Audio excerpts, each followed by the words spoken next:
Welcome, everybody, welcome. My name is Darth Joker Cutum, or the DJC, and today we're going to be telling spooky stories. Ah. Hey, Malice, you're here, buddy. We got to get Malice in the group, in the party. Oh shit, don't say that. Hello, and welcome to a unique event we're going to be doing for the Rangers. This will be Campfire Tales. We're going to be telling some spooky stories. If you want to go ahead and invite him, Lou, that's all on you. I've already got the screen going here. I know that sucks.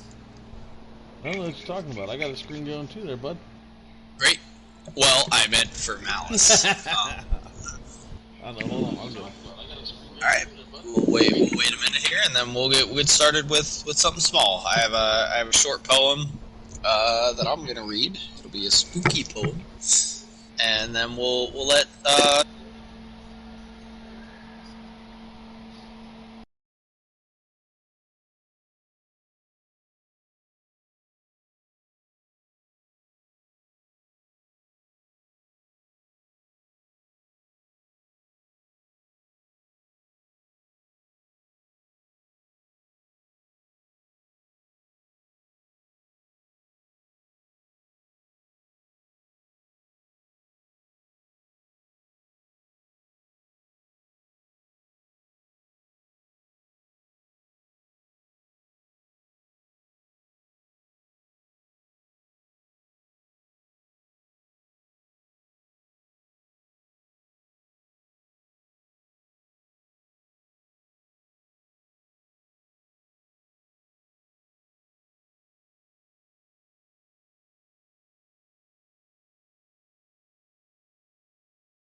So, I'm going to tell a short poem here. It's a horror poem called Remaining Silent. Okay? It is called, like I said, Remaining Silent. And I'm going to just start us off. Red and blue flashes, yellow warning lines, sirens are blaring aloud. I'm dragged from my home in iron confines and through a contempt-filled crowd. My friends and family, they scream and cry. My eyes are welling with tears. How could you kill her? Please just tell us why. I try to swallow my fears. But a shove from behind quickens my pace. From a large man dressed in blue, I'm led to a car and shoved.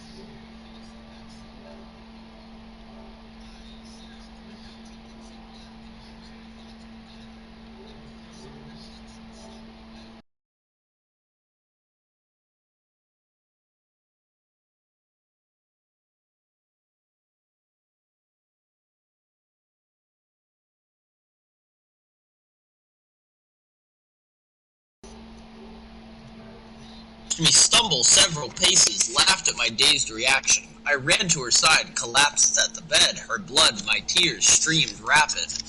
The hard blow to the back of my head, and swiftly my world blackened. The front door of the car caused my stir. Now, he says, the man in blue, remember our words and remain silent, sir, or we'll kill your daughter, too. That's all for my first poem, guys. I appreciate you listening. And I think we're going to move... Go ahead. I feel like you're not all that close with any police officers, huh? Twisted police officers, my friend. Do twisted police officers existed during the pre-war era? Probably. Well, there's always been corruption, so my guess would be there's always been corrupt cops. If there's been money, there's been dirty. Please, Lou, I'm sure that you have something to share. Okay. Please. This tale was told to me many, many years ago by the purveyors of mystic knowledge, the Insane Clown Posse. Once there was a little boy who went to sleep. When he awoke, he was buried up to the neck in the dirt. He saw a man walking near and screamed for his help. Instead, the man walked over and started kicking him in the face. Over and over. And then he got the lawnmower and he just ran his head over, and that's basically the end of it. Because then it goes into a song. It's called it's we can't do the song copyright. But I figured the intro enough was safe. Damn! It was brutal and quick.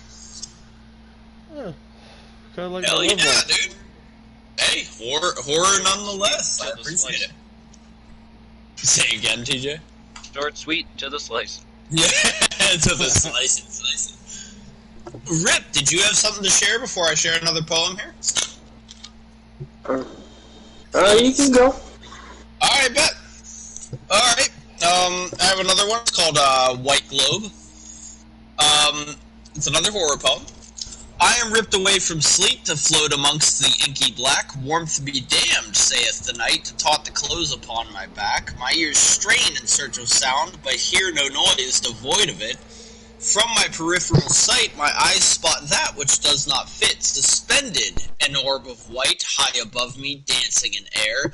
A single point that draws me, wondrous spectre from who knows where. I gaze in awe for a time, watching the thing explore my space. Excuse me. To each corner of my room, the anomaly flies with haste.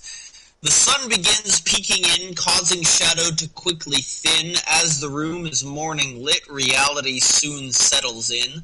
I stare back up to the orb, my amazement reduced to dread. Ghostly globe floats about, flying freely about my bed. A creature crawls across the ceiling overhead, blackened skin that blends with night, hanging loosely on bones of red. Most horrific is its face, decrepit visage of spite, to match its form. Ebony, but a single eye of pure white.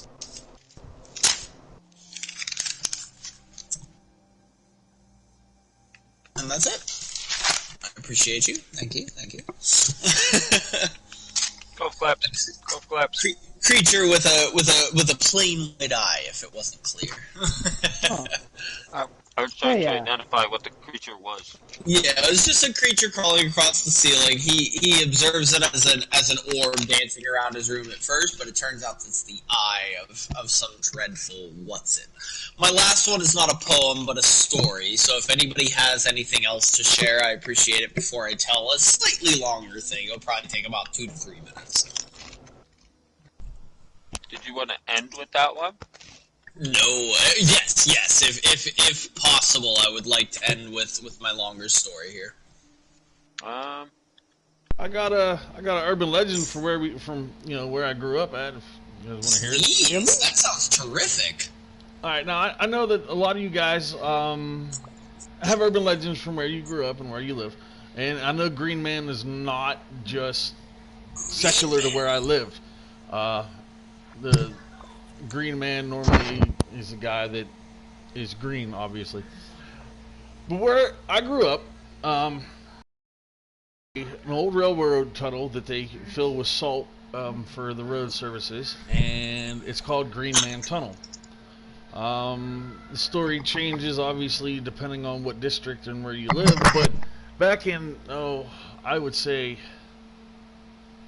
1957, right when they had first started putting electric running through the town that I live in, electric to most houses, because there is a few houses that were off the normal grid.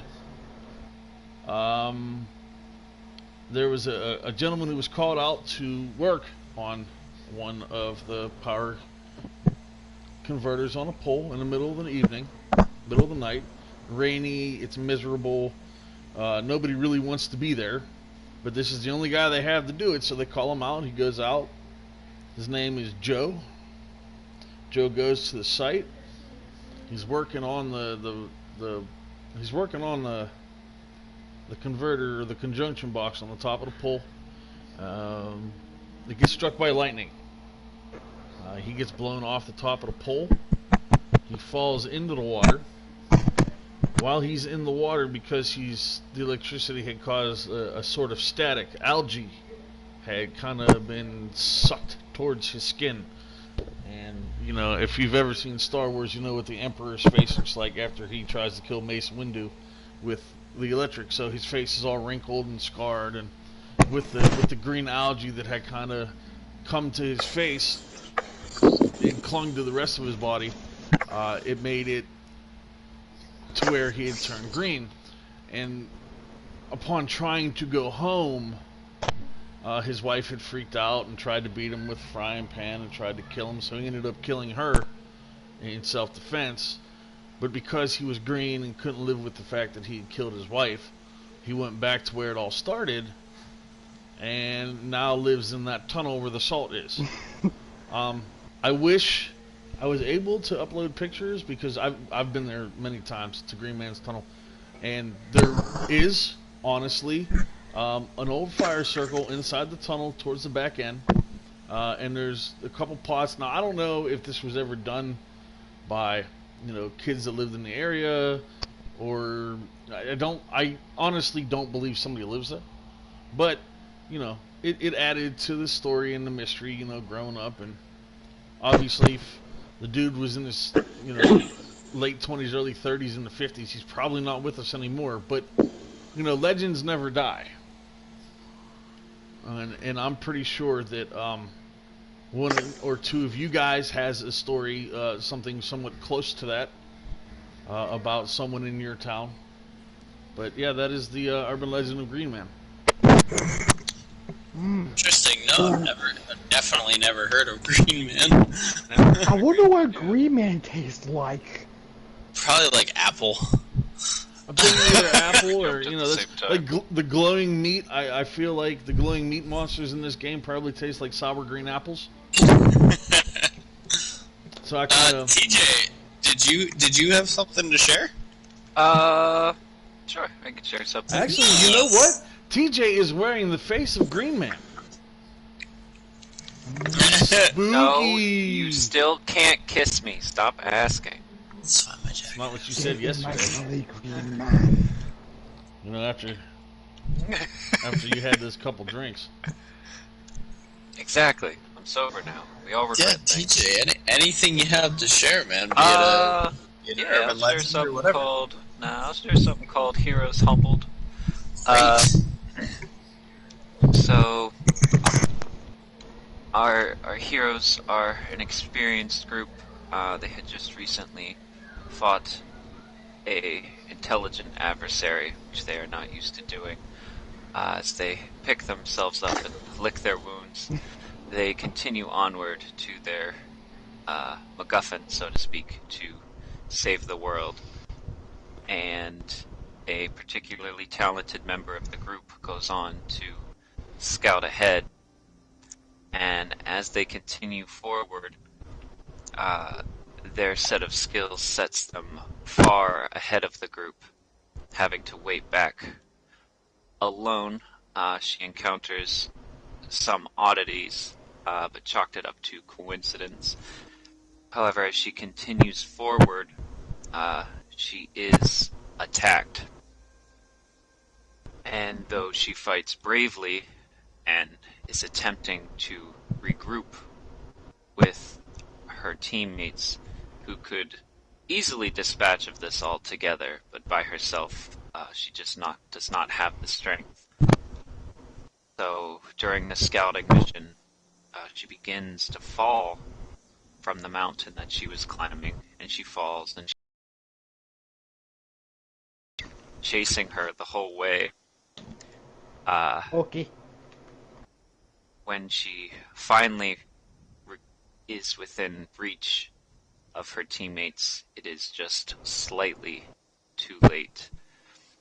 As they go to help her catch her breath and defeat her adversary, there's nothing they can do for her, as she lies dead in another's arms. And that is a shortened story of the first player I killed in a D&D game, and it was my girlfriend.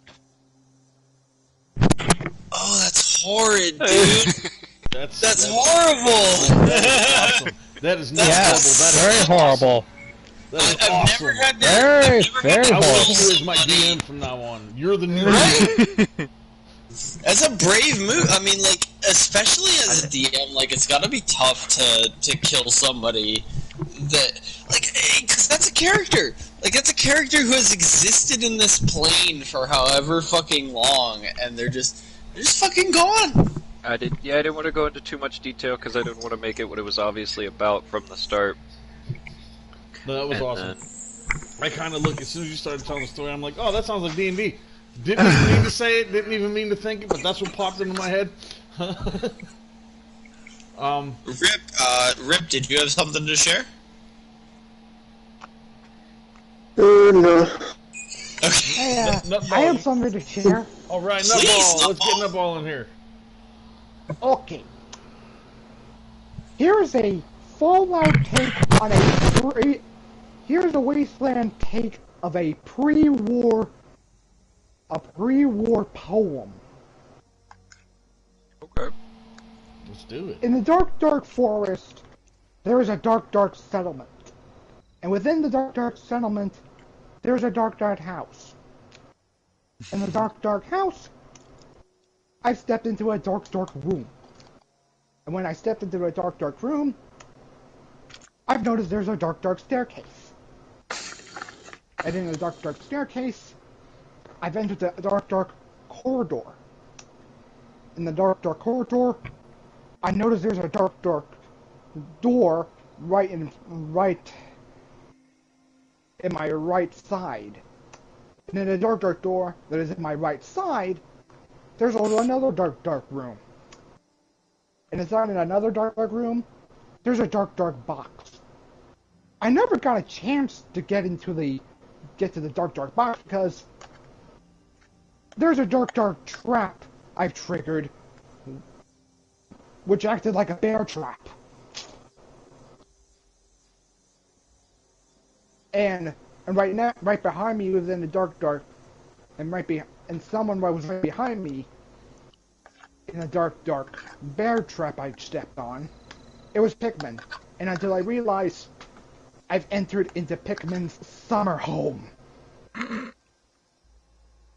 Very nice. Pikmin is definitely one of those Fallout 4 bloodied, intelligent, awesome artists. Yeah. So I'm sorry you became a raider's corpse in that one, my friend. A definite victim. Alright, if nobody, does anybody else have any other tales to share? I have the story of Mr. Rotten Treats. Oh, please, and then I will tell my final tale here, and we'll end this thing out. Alright, well, you know how every Halloween, someone always says, let your parents check your candy for razor blades, or check your candy for poisons. It's not because mom and dad want a piece of that candy. It's because mom and dad know the true story behind Mr. Rotten Treats. Mr. Rotten Treats was a genuinely good person, a good guy, that you would think. He had one aversion, though. He really hated children. He's always hated children. Because his wife could never bear any, he made sure that Halloween was special for every parent. Mr. Rotten Treats would stick razor blades, hypodermic needles that were used, and poison into candies and kill small children. He has a total of murdered children of upwards of 200-300, easy, and he's never been caught. So this Halloween, when you go out with your kids, make sure you don't meet Mr. Rotten Treats. Hey guys, I really need your help here. I'm on the event to protect the robot. If you have a chance. Sorry, buddy, we're doing a thing right now. I'm sorry. It's okay. It's all right. We'll get to you here in a minute. All right. So then I got a minigun. I have one last story to kind of end things out here. I appreciate everybody sharing whatever they may have. I have a story that I wrote. It was a few years ago. This is pretty personal to me. It's called ADHD, and it starts with the definition of ADHD. ADHD, attention deficit hyperactive disorder. Definition: a brain disorder marked by an ongoing pattern of intentional and/or hyperactivity impulsivity, which interferes with functioning or development. This is going to be a statement by a gentleman who his sister was found dead in a bathtub, drowned and electrocuted. So this is the statement of Isaac Hellerman. There are going to be two voices. There's going to be Isaac and Quinn. This is a recording from Brooke County Police Department, 10:53 p.m. on December 12th, 2005. Interrogation Room 2, Detective Alice Quinn, Head of Murder Investigation and Forensics. Isaac, this is all going to be recorded. We have your parents' consent. Do you understand? Yeah, this is probably for the best. Why is that, Isaac? I need to admit what I did. You want some water? Coffee? No, I'm fine. Isaac, you wouldn't speak to us earlier while your lawyer was present? Your parents hired for a good reason. It would make your day in court a lot easier. I don't need anyone to lie for me. I'll tell you exactly what happened and exactly how it happened. So, you know why you're here then? November 13th, 2002. Can you tell me about that day? Before I do, can I say something for the record? If you think it's important, Isaac, go ahead. When I was a kid, I was diagnosed with ADHD, or attention deficit hyperactivity disorder, and it made school pretty tough. I wouldn't pay attention.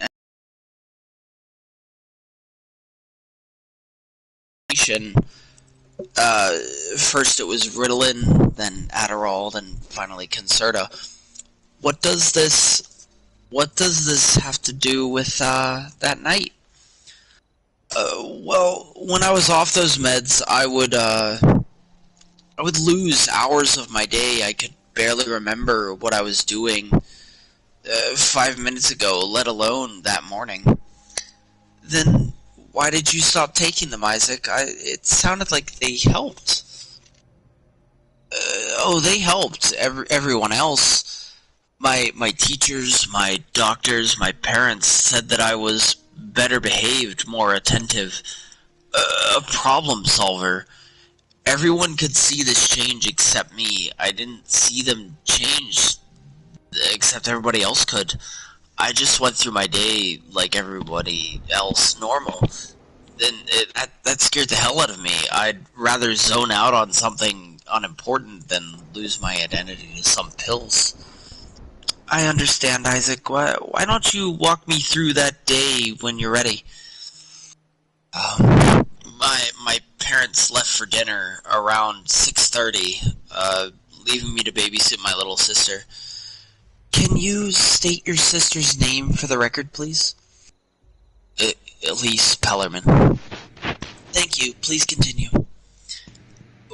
After my parents left for dinner, I watched cartoons with Elise until about 7. I think she was about 3 at the time, so I think it was SpongeBob or something. Anyway, I made dinner around 7:45. We sat down and ate, and then it was her bedtime. I drew her a bath and went into the living room to grab her and put her into the bathtub while the water ran.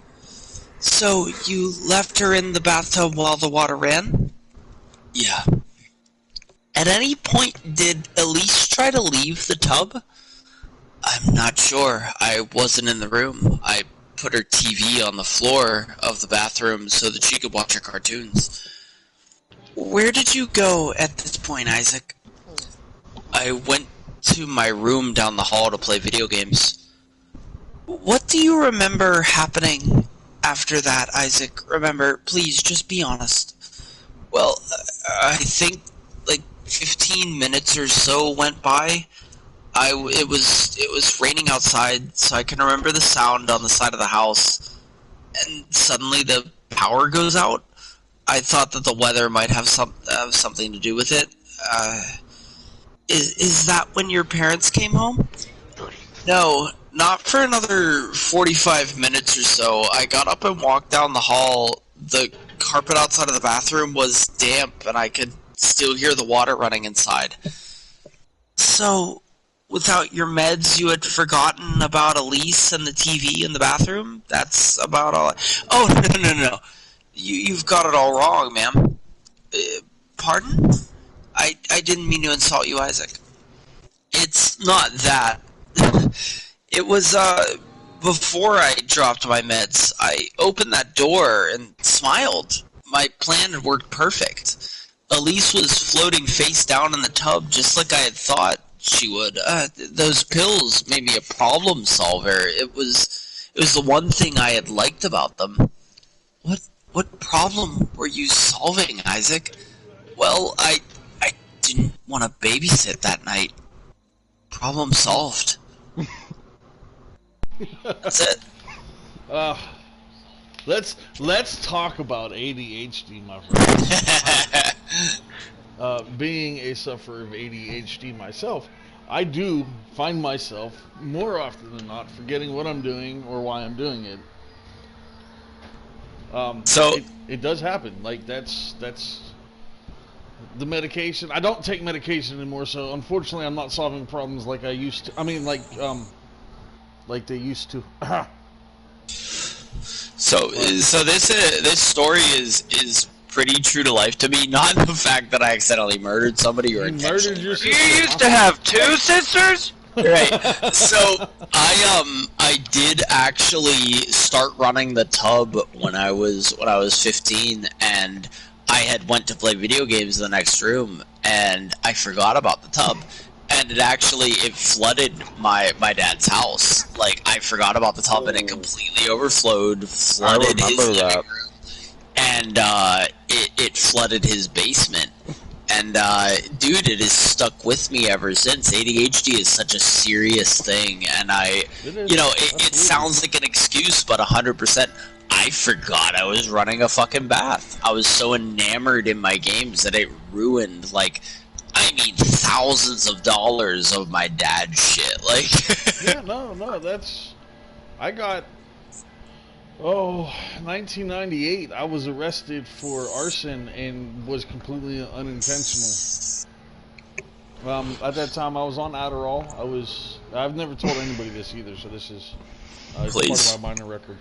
But I was on Adderall, and we had learned that a bunch of chemicals separate cannot catch fire, but when they're put together, they will. So I went to test that hypothesis because, well, now that my Adderall was not working, because the time limit, the 6 to 8 hours that it worked is now over, I'm at home bored as shit. So I took a bunch of chemicals out in the woods and was playing with them, and it was all fun and shit at first until there was a big whoop. And let's just say the hole I dug wasn't deep enough. And everything around it caught fire, and 120 by 125 square feet was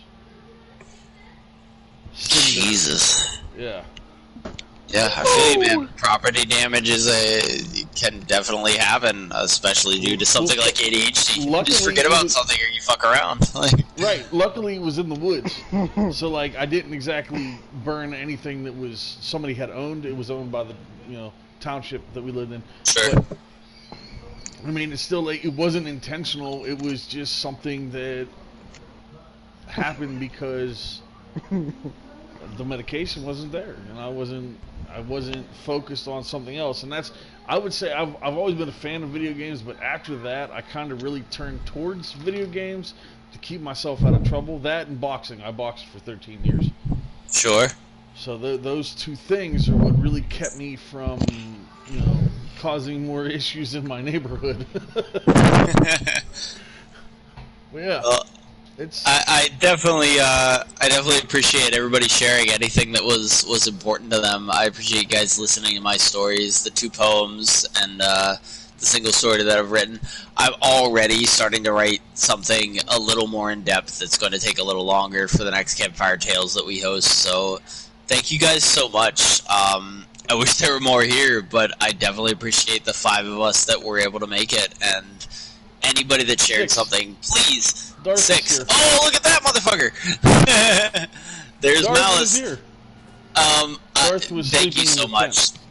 This is super important to me. I think that the creative side of our group is invaluable, and I hope that it encourages people to write something in the future. So thank you guys so much. It was fun, You guys have... Yeah, absolutely, and we'll do this again. Next week is going to be Power Armor Boxing. I hope people show up for that as well. So, thank you guys, and everybody that's watching, thank you for listening. Have a wonderful day. No problem. I'll always listen, but I got my mic mute. Thank you guys. I really appreciate that. It means a lot. I'm going to post that later on, and it means the world to me. So, thank you guys. Anytime. No problem. I'm trying to join y'all, but the world's full. I'll just wait. I'm just That's waiting okay. to load in. Appreciate you guys listening. Space, I know you didn't say a word, but I appreciate you being here to listen. It means a lot. I'm happy that you were able to hear everybody kind of share what's important to them. That like I said, that last ADHD story, that one's so close to home. I tried to take a genuine tragedy of mine and turn it into something a little more theatrical. So It was good. It was good. thank you, man. I the next one that I'm writing is a little more cryptid, is a little more less close to home, but something that I think is pertinent. So thank you, everybody. This means a lot. And with that, ladies and gentlemen, I'll see you in the next one. Bye-bye.